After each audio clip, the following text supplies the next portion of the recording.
Hello, human peoples. You're listening to the podcast network of Gamefully Unemployed.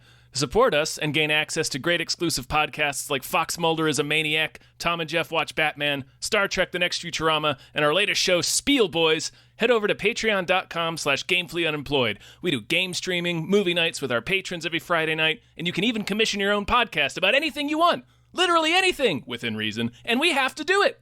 You are quite frankly out of excuses not to go visit patreon.com/gamefullyunemployed. That's patreon.com/GAMEFULLY unemployed, which is spelled like it sounds.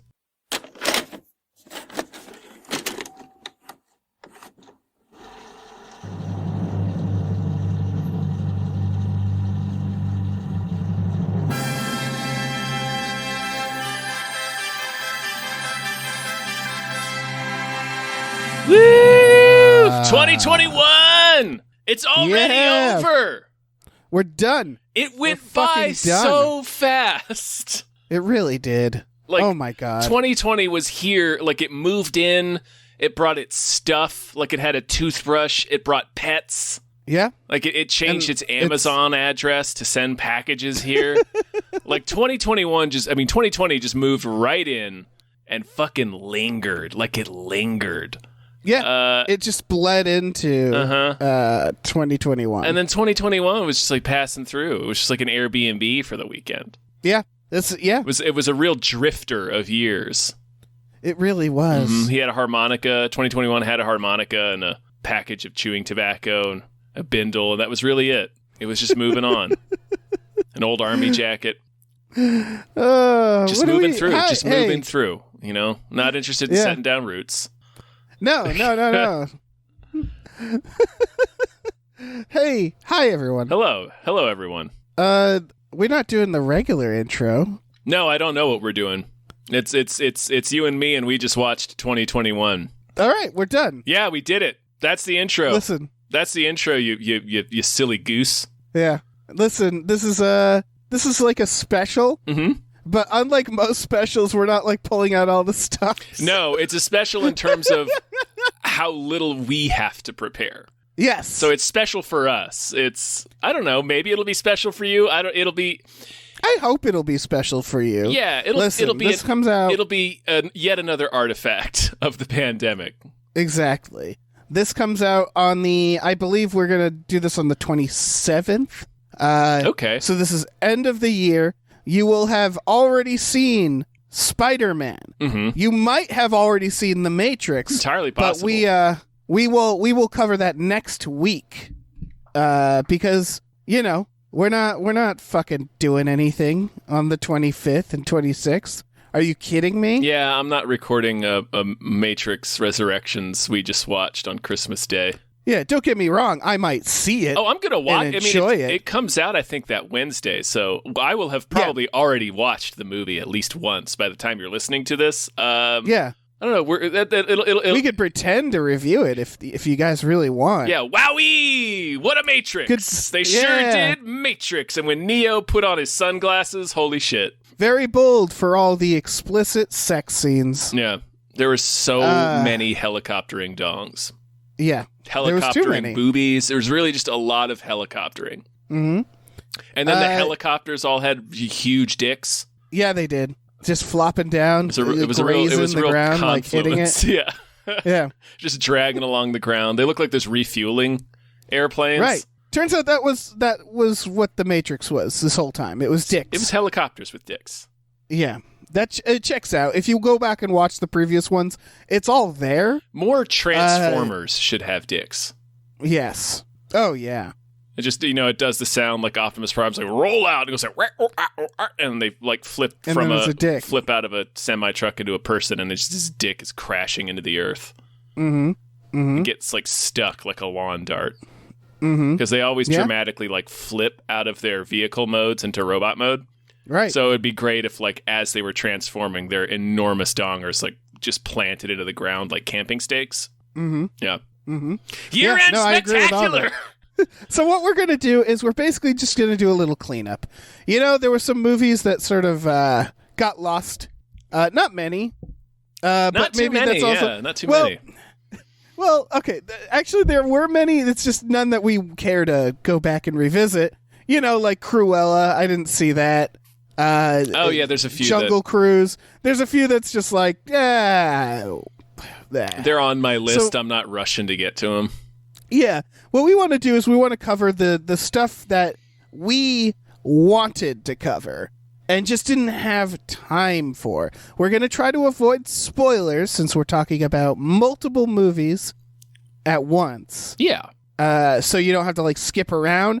But if, I'll try to warn people if I accidentally am I about to spoil something. So should we start? Should we start with Fear Street, Tom? Yeah. It's actually 3 movies. Sure. It's actually 3 movies. It's really a mini-series. Like, it's really a limited series. But, Fear Street came out in July. Who made Fear Street? I asked. Oh, I forget. Googling it. I forget her name. Yeah, it's somebody that Lee Janik. Am I saying that right? Janiak, maybe? Janiak. They were the director of Honeymoon. That's right. Honeymoon. I really enjoyed Honeymoon. Oh, I haven't seen it in a while. It was from 2014. It was quite good. What did you think of the Fear Street movies, Tom? I really liked the Fear Street trilogy. Yeah. Yeah. No, I like it's. Me too. They I think as a whole they're really good. As individual movies, I think the second one, the summer camp one, was the strongest. Although I would agree with that. I thought part 3, I didn't really care about the old-timey stuff. Yeah. And at that point, they had so much, like, cliffhangers and shit from 1978 that, like, it did ultimately matter. Like, they do explain stuff. Yeah. So nothing was unnecessary. I just was like, come on, let's resolve this already. Yeah. And there's a part in, at the end of part 3, we said we wouldn't spoil, so I'm going to try to speak delicately around it. But there's a part where one of the big reveal / explanations they do was too close to the episode of The Simpsons where Bart witnesses the waiter get beat up by Freddie Quimby and has to testify that Freddie Quimby didn't do it because the reality is that the waiter was so clumsy he just kept stumbling into things and injuring himself. Oh, that's a good reminder. So, yeah, without spoiling much, I will say that one of the twists... Are you talking about the second one? I'm talking about the third one. Oh, okay. The reveal in the third one of the truth about the witch. Right. And it very much is the clumsy waiter. Like, it's like, okay. Yeah. I will say that now that I'm remembering it, because of course we haven't watched this in a while, I didn't like some of the narrative choices they made. I felt like they cheated a little bit. Part 2 does that too, where, again, it's not as egregious as this, but we recently watched a movie called Perfect Stranger. Yeah. With Halle Berry. And they do a thing where the twist you could never figure out because the way they shot it is that they just cheated. And there's some stuff in this that I would argue is that where, like, a sequence is from somebody's perspective, but they make it seem like it's from somebody else's, and that somebody else has, like, scenes alone and stuff, and it's just like, I don't know, they play it real fast and loose, so you could never guess a lot of the twists. Mm-hmm. Like, I don't think this series was particularly cleverly written, I guess. I think it's amazingly executed, though. Mm-hmm. That is what it is. And then I love that every movie kind of takes an idea from the time. Like, the 1994 one is basically a Scream-style slasher. Yeah. 1976 is a Friday the 13th style, and then 1666 is like, it's like The Witch, right? It's like a more supernatural witchcraft one. Mm-hmm. And they managed to tie those themes together where it all makes sense, which I thought was really cool. Yeah. No, it was an impressive accomplishment. They were, outside of the or not outside of them, but like the narrative weirdness notwithstanding, they're fun movies. I really enjoyed watching them. Yeah, because they were incorporating a lot of stuff, and then they did it pretty well, which is me now praising the writing at the same time. Like, yeah, I was surprised how well everything kind of meshed together, even though it really did feel like they were shooting for fun first, like before anything else. Yeah. I don't know. Yeah. Part of me was a little bummed when the 1994 one was like at first a Scream style slasher. I mean, that changes very fast in that one. Yeah. It sure does. Yeah. But I guess the one thing I want to say, and I think you'd agree with me, is that if you've watched a lot of horror, the one thing this wasn't was scary. I don't think it's trying to be. No. I think it's trying to be like that type of scary that scares like young people because of imagery, but then like kind of if you're a horror veteran, it's not going to do much. They're splatter movies, basically. Yeah. They're that's okay. They're like that's splatter thrillers. No, it's not a hit against it at all. I mean, the book series is a horror thriller series for teenagers, so like that's perfect. It needed to be that. Right. Like that was the thing it should have been. If it was different, if it was like a slow burn, like meditative horror series, then it would have been wrong. That's not Fear weird, Street. Yeah. Fear Street's supposed to be popcorn horror, and that's exactly what this was. Yeah, honestly, I would say overall they nailed it. Yeah. Right? And Yeah. I hope next year we get 3 more. I hope they keep churning these fucking things out. Yeah. I didn't love them, but I sat and I was highly entertained. You know what I mean? I think like I really blew through it. I enjoyed it. Mm-hmm. I was excited for the next one. Mm-hmm. It wasn't my favorite, and it's more about the style of horror. I don't particularly find that like the splatter stuff, Mm-hmm. slasher stuff. It's sort of gotten very tired in my mind. Sure. And so, for what it was, I thought, glorious. Yeah. Yeah, like I agree with all of those points, which is making me think, I think I kind of did love it. Like, yeah. Well, it's what you said. This is as good as a Fear Street could get. yeah. Right? This is like ideal for a Fear Street adaptation. Yeah, this was like we were blue-balled by Scary Stories to Tell in the Dark. Yeah, boy, were we, man. Yeah. Just swollen blue balls over that movie. Oh, yeah. So, like, this made up for it. It did. Yeah, it did. It was really cool. Yeah. A cool idea. It was well executed. You know, we said there was narrative clunkiness, but, like, who cares? It's a Fear Street movie. Yeah, exactly. Yeah. It's a real who cares with that. Yeah. You know what did scare me, Tom? Are we done talking about Fear Street? We can move on from Fear Street, yeah. The Medium. The Medium. Oh, man. Folks, this is an Indonesian horror movie that's on Shudder. We talked about it. It was one of Dave's movies that deserved more hype, about this lady who is a medium. We come to learn that like her sister was initially selected by the goddess to be the medium, but like kind of scammed her way out of it. So like her sister took it on instead. From the director of Shudder. Shudder, that's can't right. Forget that. You can't. Yeah, I was trying to watch Shutter. By the way, is the movie we're talking about. Right. The original is not available to stream anywhere that I can find. Oh, that sucks. Only the American remake with Joshua Jackson. That's a real shame. Shudder has, without spoiling it, it has one of both the funniest and the creepiest reveals in it, and it's the same reveal. Yeah. So the medium. The medium, yeah. So this medium lady, her niece, who is like a young adult. That sounds weird, but like somebody in their early 20s. So not like an adolescent, not like somebody who reads young adult novels. No, but she is a young adult. She's a young adult, yeah. Who is kind of like doesn't believe in any of the faith stuff or whatever, but starts to behave like she's possessed. So they think that she has been selected to be a new medium by the goddess because like her mom was supposed to be the medium. But as it turns out, it's not what it seems. Right, there was someone, her like father died, or it's like their uncle or something. Their uncle, yeah, and so they think she's being possessed by him, right? No, they think that's right. I think it's one of their brothers die. The niece had a real close relationship with the brother's son who had killed himself like a year or two before. So they think initially that she is being possessed by her dead cousin. Right, because she had a romantic relationship. Or they suspect that it was romantic. Yeah, It's never he hung himself. Yeah. And she's praying at the tree where he hung himself. Exactly. Right. Yeah, and then it eventually is revealed that that is not the case.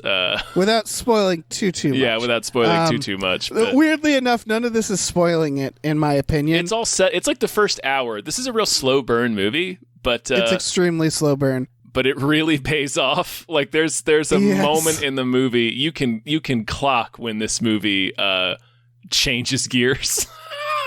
Yes. There's a very loud thing happens. It's also found footage. Yes. Or mockumentary. It's documentary, like a faux documentary. Yeah. And I will say they do explain everything, and without spoiling it, all it takes is the camera kind of panning over to something at the last minute, and you're like, oh, sure. Like they don't explain it exactly. It's just enough. Mm-hmm. They give you enough that you're like, okay, yeah. But for me, Tom, the best part of this movie is, of course, the possession and that girl's performance. Yeah, the actress's performance as the possessed niece is very, very creepy, and it does a little bit of like the tropey like spider walking stuff, but she's clearly not a contortionist. It's much more there's physicality to it, but it's much more based on her actual performance as an actress rather than like a gymnast or a contortionist. Yeah, here's what I compare it to is like, you ever see a magician saw someone in half? You've seen it a million times, right? Yeah. But then like a magician comes along and they're like, no, this is how you do it. And they do like an amazing one where like blood comes out, or like, they don't put them in a box, something like that. And you're like, wow, I've never seen it done like that. That's what I'd argue it is that she's doing all the things. Mm-hmm. She's doing I have long black hair and I'm sort of twisty and I'm doing twisty stuff and my eyes are rolling back. But it's just like she nails it. Yeah. She fucking nails it. And I think they probably augmented a little bit. Like, I think her eyes might have been augmented with CG a little bit. Probably. But it's mainly her performance. And it's so unnerving. Then the people who have seen it will know what I mean by this. The security footage sequence is absolutely... that just made me so uncomfortable. I yelled out loud when I was watching that. I was like, fuck. Yeah. Fuck. Like those things. And that's when the movie starts to become something else. Become something else entirely. Like you think you've got the movie pegged down, and as soon as if you decide to watch it, it's a little over 2 hours. Like I said, it's a slow burn. So the first hour of this movie does move pretty slowly. It wasn't boring to me, but fair warning. But as soon as you hit the part where the documentary crew sets up security cameras in the house, that's it, buddy. Like that's when shit starts moving real fast. Because the thing about slow burns is that I like a good slow burn. Same, right? Yeah. And like when a slow burn happens, you have this thing in your head where you're like, this better be fucking going somewhere. It needs to pay off. It needs to pay off. So a movie like The Witch, like, that's a slow burn that pays off, that, in my opinion, also pays off without going over the top. Yeah, it's still pretty subdued, even in its big ending. Right, and so in order to be that subdued, it has to really pay off, right? Mm-hmm. Yeah. And that's what that did. This is the other side of it, where it's like, okay, it's a slow burn, and it's definitely going to pay off, but not in a subdued, subtle way. It's just going to become a different film. Right. It's like if you were watching The Witch, and then all of a sudden, like, Anya Taylor-Joy turns around, and the guy from Disturbed kicks in the door and says, "Wah!" Like, that's what the medium is. Yeah, that's exactly what it is. And so it's still compelling in that first part because they're doing like a character piece on this young woman. And on the aunt too, the medium and the aunt, the actual medium. Right, they're doing it like a documentary, and then they start following her around because something's happening with her. So the idea is they were doing a documentary, and then it changes to something else, and then it becomes it's sort of turns from a documentary to a found footage, if that makes sense, where it's suddenly cameras shaking and running around and that sort of shit. And all sorts of stuff. All sorts of stuff happens. We don't want to spoil it, but but she is the MVP. Like she is killing it. I thought the niece. Yeah, and honestly, there's a few, like she's the they're all great. Yeah, she's like the star performance because she's she plays the possessed person, so she gets to do the most like the biggest stuff. But like the whole cast is pretty strong. Like there's like good acting in this movie, and particularly the aunt, like the medium. Yeah. They do a thing that I think a lot of found footage or older, like when found footage started getting bad, didn't do, is they cast people who look normal, who look like humans and not actors. And for that reason, like the niece, this is her only film. And it was like, fuck, give her everything. Give her a Marvel film. Like, make this girl a fucking star. And then a lot of the cast, I'm looking at them now, and they haven't done much at all because they just look like, people in a documentary. It's very effective. Very, very, very fun film. If you're into horror across the board, then you're definitely gonna have to pick this up. If you're into slow burn horror, you're gonna have to watch this. Possession horror. If you're into just like wild bullshit, I guess skip ahead a bit. Well, you can't because you need all that context for the movie for it to be good, for the movie to really land the way it does, because its ending is also like a man. Right. Don't want to spoil it, but that ending is very impactful. But it is. Just you're right.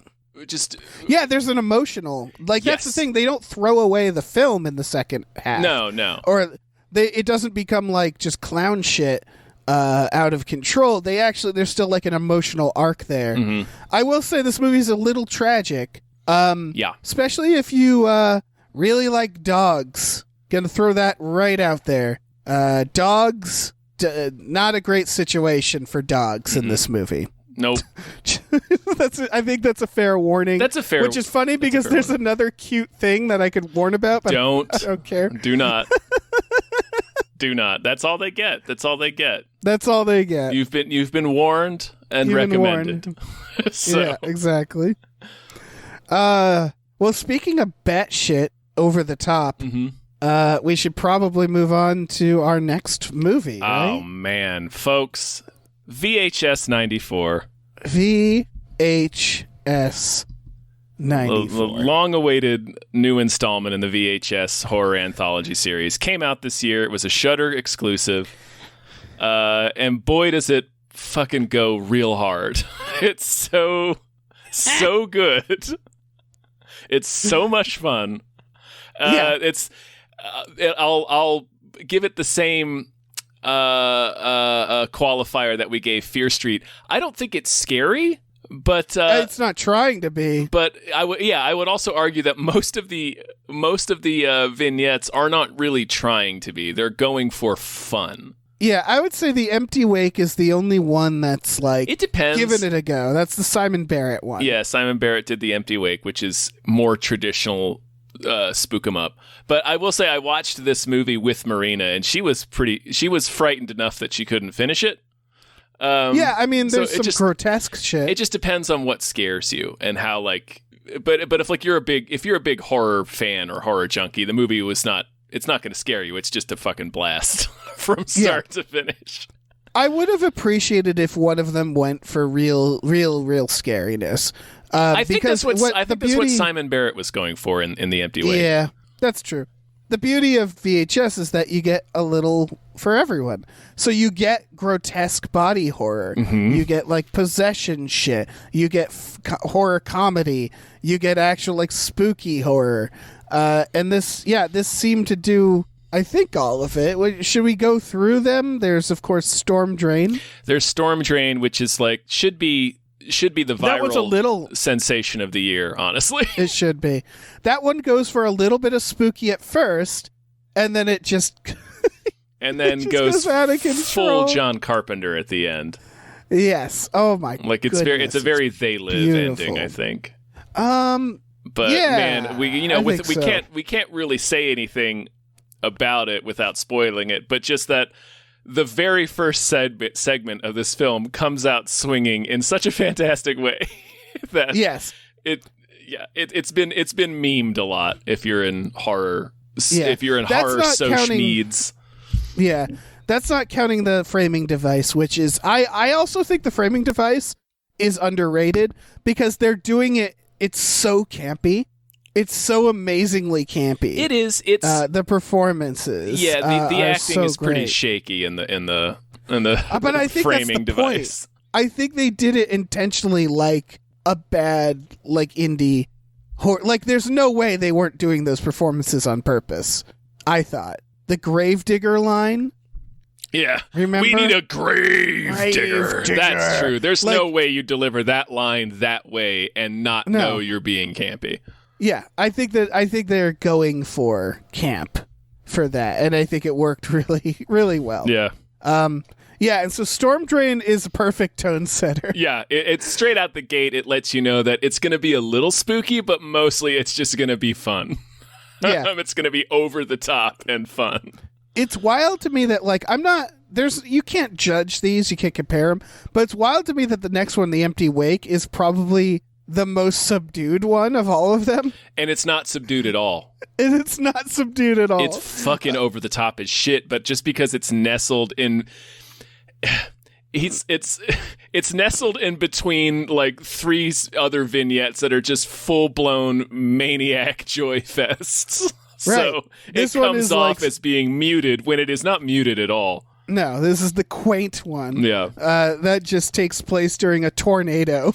Yeah, it's a pretty classic horror setup. It's this lady who there's an all-night wake that she just has to kind of MC by herself, and there's a big storm outside, so like nobody's showing up, so it's just her in this casket in this funeral home. And that's a good setting for some spook 'em ups, and they do some stuff with it. Like I said, it is not muted at all. It just seems like it is because it's nestled in the middle of just these blazing heroes. Yeah, it's probably the cheapest one they made, but it's still not even cheap. Like, there's still some practical some stuff shit happens in it. Some shit happens. Man, I want... One of the bummers about all these movies being like streaming exclusives is I want like a gorgeous DVD box set of these VHS movies. And this one in particular. Oh, they might. They still might. I know they still might, but like... I'd love to know all the... Yeah, no, they're talking about the DVD commentary, actually. Someone was tweeting about that. So there is going to be a DVD of it. I do want like a full special edition. Yeah. With like making of and shit, and like, I want the Fear Street movies on Blu-ray. Yeah, but me that too. probably won't happen because Netflix doesn't really release any of its stuff except with a few notable exceptions, like Stranger Things, and I think like Mank. I think like Scorsese and David Fincher have deals worked out where they can release their Netflix stuff on disc, but otherwise we're just not going to get it, I don't think, which is a bummer because I want to have all these fucking movies in my collection. Me too. With all kinds of bone con, of special features. Got to get that bone con, yeah, man. Anyway, the third subject segment is the fucking subject by Timo. I'm gonna mess up his last name. Yeah, you are. Tajanto. He's the director of The Night Comes for Us. He works with Gareth Hugh Evans and the Raid guys, like that whole team of people. Yeah. I mean, most notably, he did VHS 2's. Yes, the cult segment in VHS 2. Yeah. So basically, it's that guy. If you watch VHS 2 and you know the cult segment, you know that there's a lot of expectations on this guy. Yeah. And I would argue he delivers. Boy, does he deliver. He basically looked at the cult one and he was like, what if I don't do all the stuff in the first 5 minutes and like immediately make it out of control? Like, that's what it is. It's just immediately the first shot is a man with just a head and spider legs.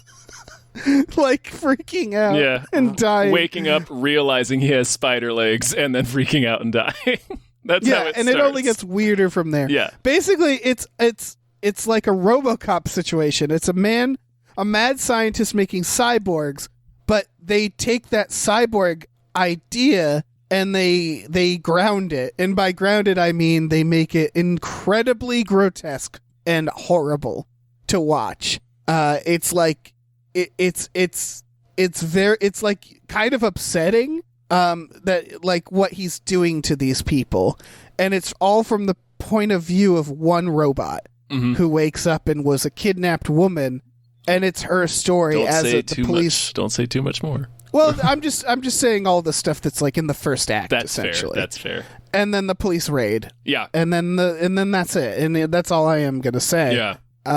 Other than shit goes out of control. Like his cult segment, like his action movies. It goes hard. If you know this director writer, you know exactly what you're in store for. You know what you're in store for. It's delightful from start to finish. Absolutely. Okay. I Right. don't want to say any more about the subject. We should talk about Terror, which is going to be hard to discuss without spoiling. So we'll just say Terror is my favorite. Terror might be. I don't know if it's I go back and forth which one of these is my favorite segment of VHS 94, but Terror is probably the best one. Yeah. It's the weirdest, most cleverest combination of concepts. Yeah. Because it's basically, what if blank did blank? I'll fill out the first part of it. What if a racist militia did blank? Yeah. Basically. So it's like a nationalist militia trying to do some Kansas City, or is that right? They're trying to do a domestic terrorism plot. I forget where Timothy McVeigh. Yes, and the thing they're going to do, the thing they're going to do, their bomb is very interesting. Yeah, it's it's a horror thing. We really can't say more without spoiling the delightful surprise of it. But it's the best segment probably. Yeah, it is. Also because it's not a reveal, it's a slow realization. Exactly. It's not like a twist at the end. It's just as you it clicks like about halfway through, and you're like, oh shit. Yeah. They're not hiding it from you. They're just not bringing it up directly, because why would they? And as you watch, you're like, oh, wait a fucking second. And then shit goes wild. It is very funny. Yeah, it's not scary. This is like the one. No. This is the segment. I think you're rooting for the bad guy. Right, you're rooting for the horror element to wipe out all these bozos, because of course you would be. But like I think it's the only vignette in the movie that is meant to, in my opinion, be 100% funny. I think there's still horror in it, and there's still like moments in it, but like mostly this is supposed to be funny. This is supposed to be joy. Yeah, and it is. Yeah, I would argue, and I've mentioned this to you before, Tom. I think there is a theme in this of like cops, America, and like this. It felt maybe it's just because it's on everybody's mind, but it's a SWAT team. That's the framing device. The movie ends with a Millions of Dead Cops song. Storm Drain is about like homelessness in the 90s. Mm-hmm. The Empty Wake is the only one that doesn't quite fit. It's the outlier, yeah. Yeah, he's like a rich, powerful guy, I think, the dead guy in the Empty Wake. I'm not sure. The subject is a SWAT team, and they're not seen as good. They're like an extrajudicial SWAT team. And then in Terror, the militia is getting help from like racist cops from one of. Well, I don't want to say it because that's a spoiler. Yeah. All right, but yeah, they're getting help from the cops, and so it's very much commenting on what is currently happening in America. Without slapping you in the face with it. No, it's just kind of has that element in it. Yeah, it's just sort of it's a flavor to it. And again, not all of them fit that. Mm-hmm. So I wonder if it's just it was a coincidence where it's just like it might on be, all their minds. Because I know that's how the first one was made, where they just sort of let them do their own. And it kind of sort of accidentally became about like toxic dudes. Was that the first one? Yeah, exactly. I think that is. The first one is definitely about toxic dudes throughout. So again, it's almost like a really good like barometer of like, here's where we're at. It's like a cultural. It's like taking the culture's temperature, kind of. Yeah. Yeah. Where it's just like, this is where we're all at. All these horror directors all kind of thought about the same general thing, and this has that too. Because they're all of their time. I would argue. The first one is like, they're just sort of like shitty dudes in horror, and it's kind of like gross to watch now. It's a little dated, yeah. Yeah, but it's about punishing shitty dudes. Right, but in order to punish the shitty dudes, you have to show them being shitty. You have to feature them being shitty, yeah. 2 is like, I don't know if 2 is of its time so much as it is less an like it has escalation. Yeah, 2 just feels more like an escalation rather than having a theme. Yeah, 2 doesn't have, like, the alien one is fun, but generally that one's like underwhelming. Same with the I one. 2 is really elevated by just that one cult It's one. Teemo's bit in it, yeah. That's like the reason to watch. Oh, and the GoPro Zombie one. GoPro Zombie is gorgeous. Is cool, yeah. Yeah, those are the 2 stars of that film. Yes. And then 3... We don't even need to talk about 3. Yeah. I think this one, VHS 94, I think, is the only, in my opinion, is the only one where every single segment is like a home run. Right, which is why what I'm getting at is this the best VHS? In my opinion, yeah. This is the best VHS. I love this movie. Yeah, at first I had ranked 2 above it, but having now watched 2 again, I think it goes VHS 94, VHS 2, VHS 1, and then there's no other VHS movies after that. No, we don't. Yeah. Yeah. That's wild to me. Yeah. In general, they're getting better and better. Mm-hmm. You know? Yeah. All right. Yeah. Well, VHS is done. Yeah. What's next? What do we got next, man? Well, we're nearing the end of this, and those are the ones that both you and I, Tom, we've both watched. That is true. Do we want to talk about a couple of movies that only one of us watched?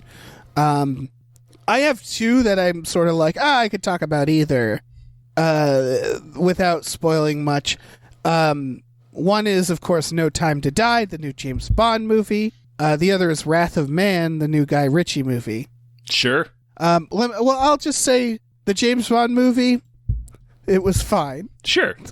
My review is that the first half is actually the best part.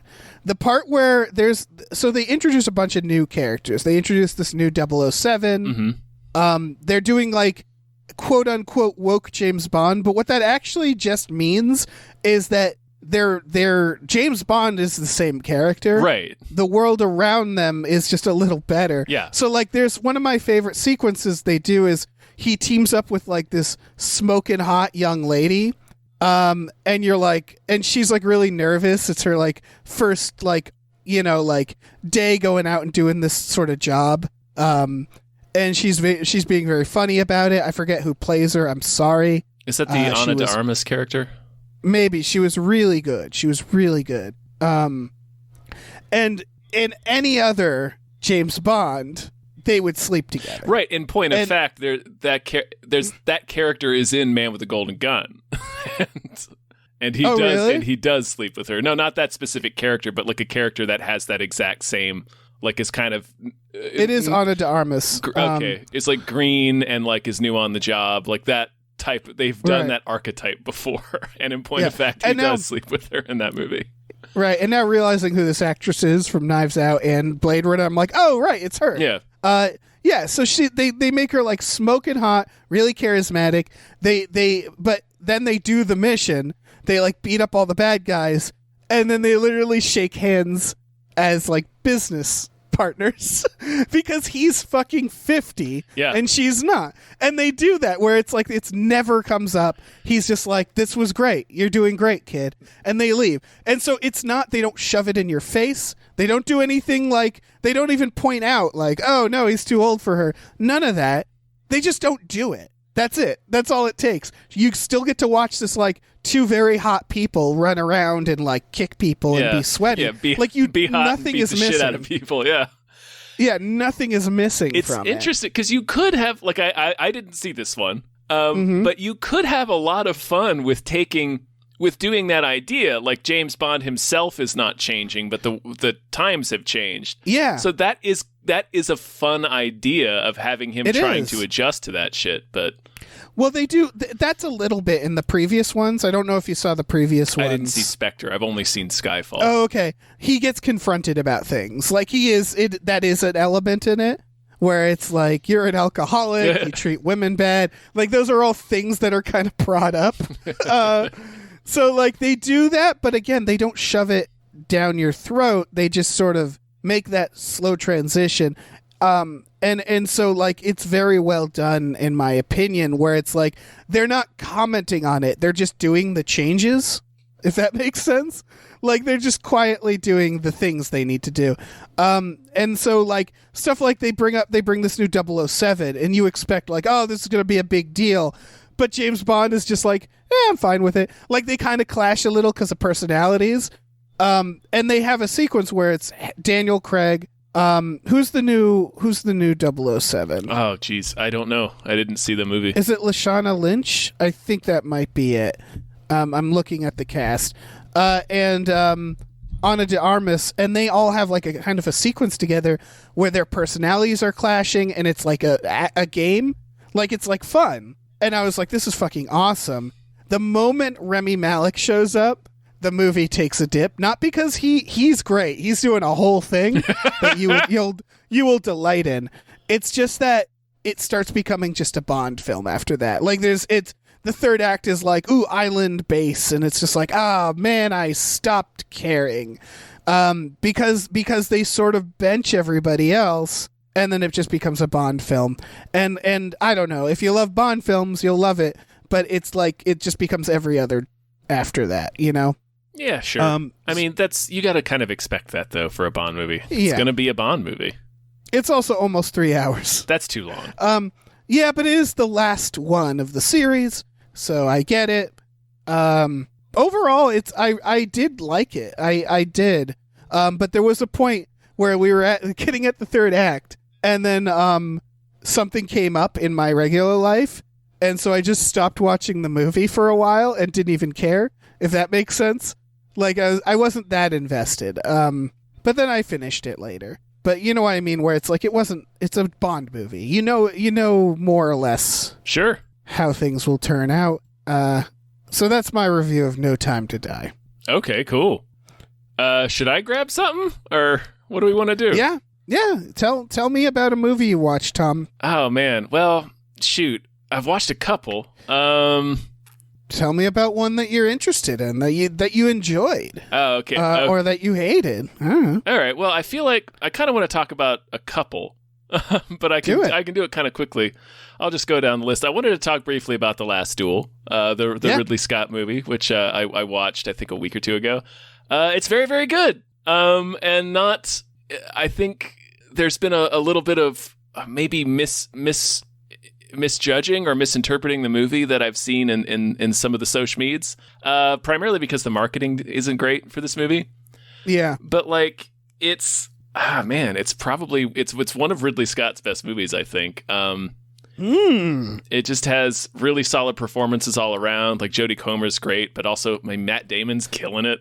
Like, Matt Damon can be very good. He plays such a dope. Like, that's kind of the thing of the movie. Like, the point of the movie is that it's telling this story from 3 different viewpoints. Right. But it begins with Matt Damon, and the premise of the film is Jodie Comer is Matt Damon's wife. She claims that Adam Driver assaults her. And back then, like, you basically, if you were a woman making those kinds of claims, it was like, you couldn't really, like, you had to make it through your husband, because they go through this in the movie. It's considered a property crime. Jesus. Because you're your husband's property. So, like, Matt Damon has to make the complaint. And so because she, wants to see justice done, they keep telling her, like, well, you got to back down from this, or else, if we prove that you're lying, you will be burned alive. And the ways that they prove that you're lying is real shitty. Like, it's all like the movie really lays out how, like, it's just run, like, time. I mean, like, law back then and as it still is now is run by a bunch of dumbass men who base a lot of their laws on the Bible. It just does like, it's a whole thing. But, like, the movie is told from, there are 3 different viewpoints, and it starts with, like, Matt Damon, and it says, the truth according to this character, and then it goes to Adam Driver, and it's like the truth according to this character, and then it ends with Jodie Comer, and it's the truth according to her. And when those words fade from the screen, like, the 2 words, the truth, remain lingering on screen for, like, several seconds. So okay. it's because both the story ends, like you see the climax from her point of view, and he really kind of screams at you right there that this is what actually happened is her viewpoint. Like that's what actually happened. There was I've seen a lot of discussion where it's like people are either giving the movie kind of shit for like suggesting that her version of events isn't true, or there's a lot of people like wondering what's like, well, who was telling the truth? It's like, boy, the movie is pretty clear who's telling the truth. Right. Some people are dumb. And it's not even really the idea isn't even really that they're not telling the truth. It's Rashomon. So it's like they're remembering it differently. And like Matt Damon starts out with him being like this upright, cool, always does the right thing guy. And then like he subsequently, as you see him to the eyes of the other characters, he's not those things. It's like one of those kinds of movies. And like all of the men are it's like the X-Files episode. Exactly. Yeah. All of the men are idiots. Like they all have dumb haircuts. Like it's a lot more of a. I'm trying to figure out the wording for it. It's a lot more like skewering of like patriarchy and male politics and male dominated lawmaking and all these things than I think people realized it was going to be or thought it was going to be. Which is funny to me because the trailer does hint at that. Yeah. In my opinion, I remember the trailer kind of implying like they're sitting there fighting and she's the one who we actually give a shit about. Like it's her life on the line. Yeah, I mean, you are for sure rooting for Matt Damon in the fight because if he loses, she's going to get burned alive for being like if the way the law works, if he loses, that means she was lying. It's like what the fuck? Right, it's dumb. It's real dumb. Yeah, so you are still rooting for him, but yeah, it is like they both suck. So it's you really just want like I don't know. It's very very good.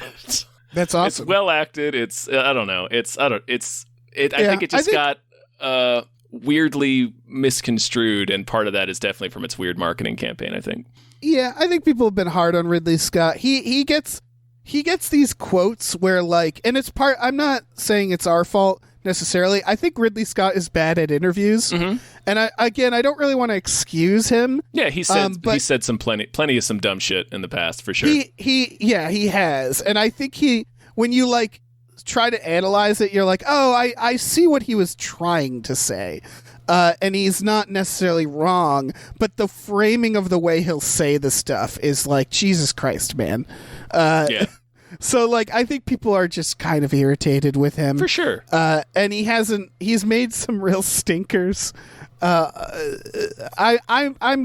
very curious about this film. I'm excited to watch it. It's quite good. Like, it's, like, really, truly, it's a very good movie. Jodie Comer's excellent in it. Like, Matt Damon's killing it. Ben Affleck is good in it. He plays like this kind of just aloof prince, basically. Or not really a prince. He's like a governor, essentially. And he does it well. He's doing like he's the voice he decides to do sounds like a British comedian doing a Ben Affleck impression. Adam Driver's great. Adam Driver's interesting because I had just come off of watching him in something else. I forget what it was.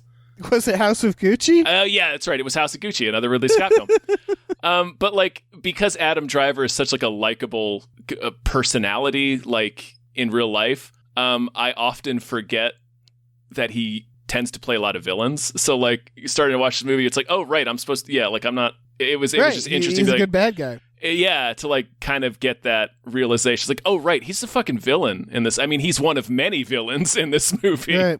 But yeah, it's I don't know. It's just a good movie. People should check it out. All right, I will. People should also watch The Feast. I wanted to briefly I really talk want to watch The Feast. The Feast, if y'all remember, all you We Just Watched heads. It was a movie that deserved more hype that Dave highlighted a few months ago. It's a movie about this rich family having a dinner party, and something is up with the lady that they've hired to be their server. She seems to be some sort of spirit, some kind of forest spirit. And that's 100% what the movie is. It's Welsh. It's entirely in Welsh, which is really interesting because it's sort of a dying language. Yeah, in a lot of ways. But it's well done. It's a bit of a slow burn. There's more stuff peppered throughout so that it becomes clear pretty early on where the movie's going, but it still has a lot of slow burn features to it, I guess I would say. Right. Elements, not features. I can't use my words today for some reason. It's all right, Listen, it's man. the end What of are 2021. But the actress is great. She's real creepy. Doesn't speak a lot. It's a real Ryan Gosling and a Nicholas Winding Refn movie kind of role where she says maybe 6 sentences. And like there's that that might be the film's weakest element, but it still works really well for what the theme of the film is that right. The rich people that have her in their house kind of do all the talking for her without really realizing it. Like, it's like at some point you're like, are you guys not realizing that she's just not speaking at all? Like, she's not answering you when you ask her things. She's behaving real weirdly. But it plays into the theme really well, and it's kind of like a little bit of supernatural Welsh folklore mixed in there. It's a really good movie. It's a little grotesque. Ooh. If you have it's not people don't vomit in it, but there's a lot of like eating and like grotesqueness associated with eating. So if that's like a particular phobia of yours, you should probably be aware of that. Again, there's no vomiting in it, but like it's close to it. Like it's like adjacent to that, if that's like a thing that's like a phobia of yours. But it's quite good. Very creepy, very well made, very sinister. Just real good from beginning to end. And it's not, it's one of the movies that deserve more hype. So I figured I'd talk about it since I actually watched it. And I think it's on Shudder. Okay, good. I'm going to check this out soon. I'm really excited for that one. Yeah, it's good, man. Yeah.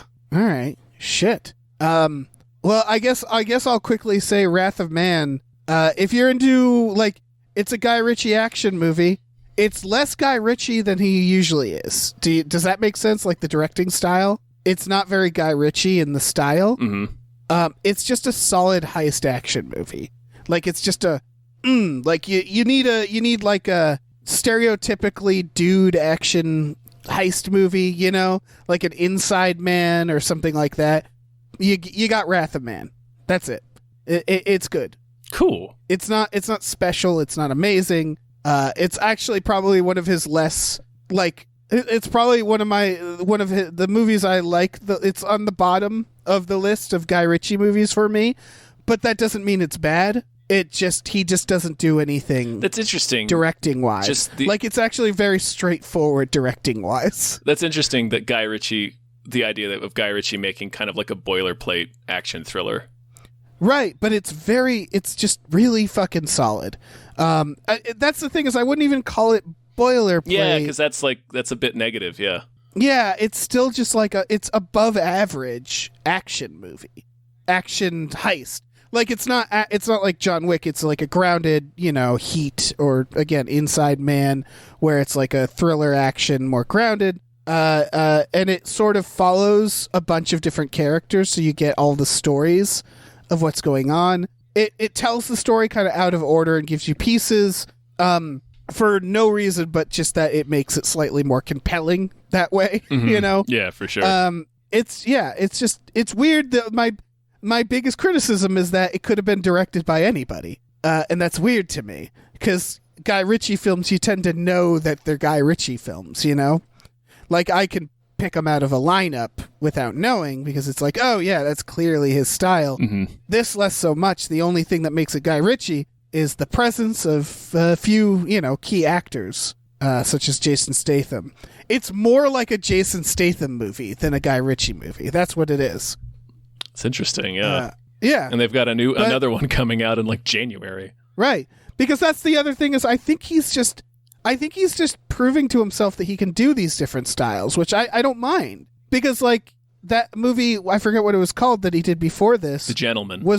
The Gentleman, that's a Guy Ritchie movie. That's a Guy Ritchie movie, but then like before The Gentleman, he did Aladdin. Right. And so I think he's just sort of experimenting with that. It's just weird to see a version of an action movie that isn't done that much in the Guy Ritchie style. I don't know, maybe I'm missing or forgetting a few moments, but generally speaking, that was my impression. That's it. I guess, do we want to talk about, okay, so are we done talking about movies? Yeah, I think so. I wanted to highlight real quick There's a Netflix original, No One Gets Out Alive, from the, I think, producers of The Ritual, which was another Netflix horror movie. Pretty good. People should check it out. It's if you liked The Ritual, No One Gets Out Alive also has a cool monster in it. Okay. Yeah, I need to see that. I need to see Antlers. Yeah, I still need to see Antlers. There's a bunch I need to see. I need to see Lamb. Yep, gotta see Lamb. Gotta see Lamb. I really want to watch Spencer, the Kristen Stewart Princess Diana movie, because I've heard it's kind of batshit. Ooh. Yeah. So definitely need to watch that. I have a question. Uh-huh. All right. What is the movie you're most excited for next year? Next year? I figured out. I know my answer. There's a couple, honestly. Like and they're kind of all trash, honestly. Like I'm really excited for Uncharted. That shit is that trailer was delicious. I'm really excited for Uncharted. It's a good fucking treasure hunt. I'm a big fan of the game. The trailer looked I was, dubious because this movie's been in production hell for like a decade, and then like Mark Wahlberg's casting, I'm still like, I don't know how he's Sully. Mark Wahlberg can't really play anyone but Mark Wahlberg. But after seeing the trailer, I was like, okay, this will probably work. I'm excited for Morbius. Yep. Of course you are. Because I love the shitty adjacent Marvel Cinematic Universe that Sony is creating with Venom. And just give me more of that trash, please. Trash 90s comics turned into movies. Inject it into my veins. Just pour it into my eye sockets. I don't care. Deliver me Morbius. Death on the Nile. Fucking Kenneth Branagh coming back to play Hercule Poirot with his impossible facial hair. I love murder mysteries, and it's a murder mystery with another ensemble cast, even though I thought the previous one, Murder on the Orient Express, was just okay. It was just okay, but I enjoyed it. Fucking Top Gun, honestly. Top Gun. Because Joseph Kosinski directing. He's the director of Tron Legacy. He's a good action director. Good visuals. Those are the big ones. There's some you missed, and then I think you'll agree with me about.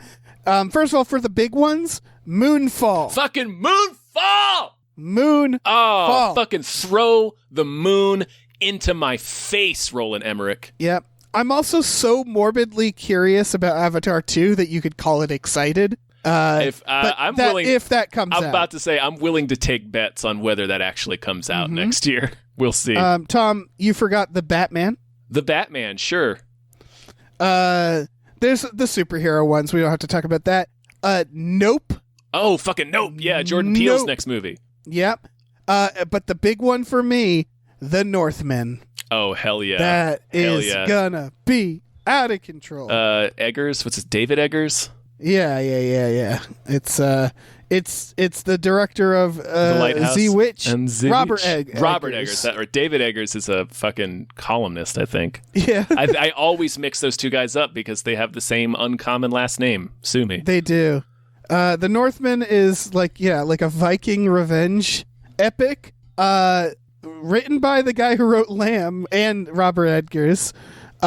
Starring Alexander Skarsgård, Anya Taylor-Joy, Nicole Kidman, Willem Dafoe, Ethan Hawke. So, and Bjork's going to be there. I'm just now learning Bjork's Sure. What? Of course she would be there.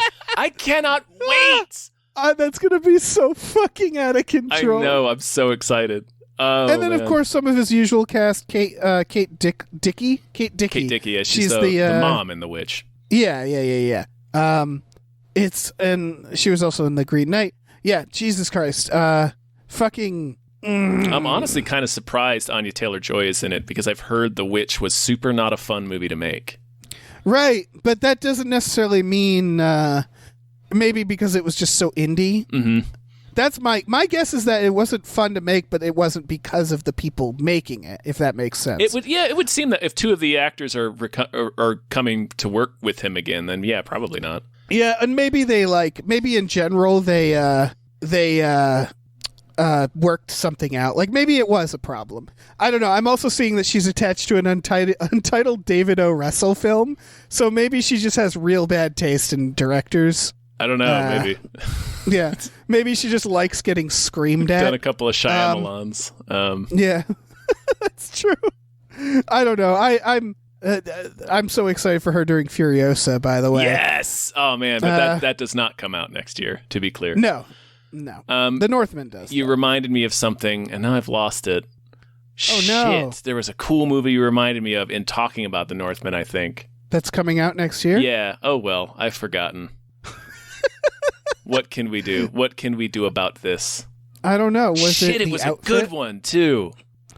Was it Super Pets? No, it DC wasn't League Super of Super Pets. Pets? It wasn't Super Pets, Dave. Was it Lightyear? No, it wasn't that. Why are you doing this to me? I don't know. It wasn't any of those things. It's fine. It's fine. Okay. Because you're going to keep telling me movies that it clearly isn't, and it's going to just keep making me get further and further away from actually identifying the answer. I don't know. What it was like the Northmen. Yes. Fuck. I want to work this out. Shit, what was it? It's cool, too. Like, I was excited. I was like, oh, right, that one. I need to bring that up immediately before I forget, and then I forgot. Was it Jackass Forever? No. Because I'm excited about that. But yes, I am excited for that, but it wasn't that. Shit. I don't know, man. Well, who was it Secrets of Dumbledore? Dave, you're not helping. I know. Should we end the podcast? You're sabotaging me. Yeah, I think we should probably end the podcast. All right. Happy New Year, everyone. Yeah, death to 2021. Yes. We barely knew ye. Long live 2022. A wonderful year filled with movies that will be good. They will be good. Boy, we hope so. They're going to be good, Tom. Or else. Movies are so good. I'm going to scroll through this thing real quick. Oh, that was it. Okay. I figured it out. It's the Black Phone, Dave. Oh, yeah. That looks fun. The Scott Derrickson movie with Ethan Hawke playing a fucking goblin. Yeah, that does look fun. Anytime Ethan Hawke gets to play a goblin, I'm excited. Yeah, absolutely. That's delicious. Delish. The Unbearable Weight of Massive Talent, where Nick Cage is playing himself as a CIA agent. That'll probably be good. There's another John Wick coming at us. More John Wicks. Jurassic World Dominion can eat fistfuls of my shit. Yeah, don't care about that. Scream. You know what? I'm into the new Scream. I don't give a shit. Sure. Fuck it. That's more nihilism, but I'm like, yeah, bring it on. The next Spider-Man into the Spider-Verse. Yeah. I mean, that will already... Oh, the Spider-Verse one. Mm-hmm. Multiverse of Madness, the Doctor Strange. Fuck it. There's a lot of fuck it's where I'm like, why not? Who gives a shit? Thor, Love and Thunder. I bet that's going to be a blast. That'll probably be good. Evil Dead Rises. Yeah. Absolutely. Sure. There's some good shit coming our way next year. Assuming the pandemic doesn't resurge hardcore and shut everything back down again. Yeah. No. Which, we will see. We will see. It won't. Yeah. And we'll get to watch Legally Blonde 3 as a nation. Hell yes. We deserve it. Yeah. We deserve it. We deserve it. All right. Let me tell you guys about our Patreon real quick. So you go to patreon.com/gamefullyunemployed. You pay just $5 a month, and you get access to a bunch of podcasts like Tom and Jeff Watch Batman, Fox Mulder is a Maniac, Star Trek The Next Futurama, and our new one, Spiel Boys. That's all available there for $5 a month. For a little more, you can watch movies with us every Friday night. We should be starting that back up after the holidays, so... Yeah. Watch out for that. Yeah, for obvious reasons, there won't be one on Christmas Eve or New Year's Eve, but we'll be back in Yanvar with more movie nights. We also have a store, you guys. Head over to gamefullyunemployed.com where you can check out a link to our Teespring store, where we have all kinds of cool original artwork and designs you can get on t-shirts, mugs, stickers, posters, all kinds of things. So slap your peepers on that. Yeah, slap your peeps on it. You peeping fools? All right. Shall we be done? Bye! Goodbye, 2021!